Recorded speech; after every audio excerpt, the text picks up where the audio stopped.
so we were traveling in Southwest China, and we were at a church in Yibin in Sichuan province. And we were meeting with a pastor of a registered church in that city that we're 99% sure had been started by Baptist missionaries in the 1800s, and that it was a church from which Esther Nelson ministered. So we were wanting to talk to the pastor. What did he know about the history of the church? And he wanted to know from us, what did we know? And in the course of the conversation, the pastor turned to me and said, we have a bell up in our steeple, but it has English on it, and we can't read it. Mm-hmm. Would you help translate it for us? So we said, yeah. So we climbed up into this, to the steeple of this church, and there was this giant bell hanging way, way up, much higher than we were. And so my Chinese friend who was translating, because I actually don't speak Sichuan dialect, so I wasn't that useful as a translator.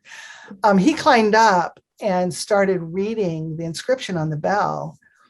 And the inscription was Buckeye Bell Foundry, Cincinnati, Ohio, presented to the First Baptist Church of Coffeyville, Kansas, by W.S. Upham, 1863, praise ye the Lord. And we were flabbergasted, as you can imagine. And, how did this bell from Ohio go to Kansas, end up in Southwest China? It's almost 150 years old. So we were stunned. And because I studied Chinese history, and I'm thinking about the Great Leap Forward in China, when they basically told everybody, melt all your metal.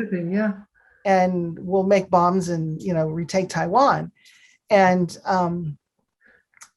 so I was just like, how in the world did this bell survive? And what's the story? So I asked the pastor, said, how did this happen? And he said, well, we got a phone call from the Religious Affairs Bureau, and they said we could have our bell back. And we didn't know we had a bell. It had been taken during the Cultural Revolution and or the Great Leap Forward sometime. It had been taken away and used in a factory.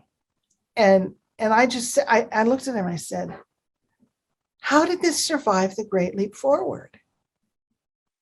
And he said, they tried to burn it, but it was too strong. Wow. And I thought, wow, just like the church in China. Yeah. They tried to burn it, but it was too strong. So for me, at that moment, the church bell became a symbol for God's faithfulness to the church in China. But then I also thought, if there's one bell with a story like that, there's others. And then I spent the next 6 months traveling around China looking for church bells.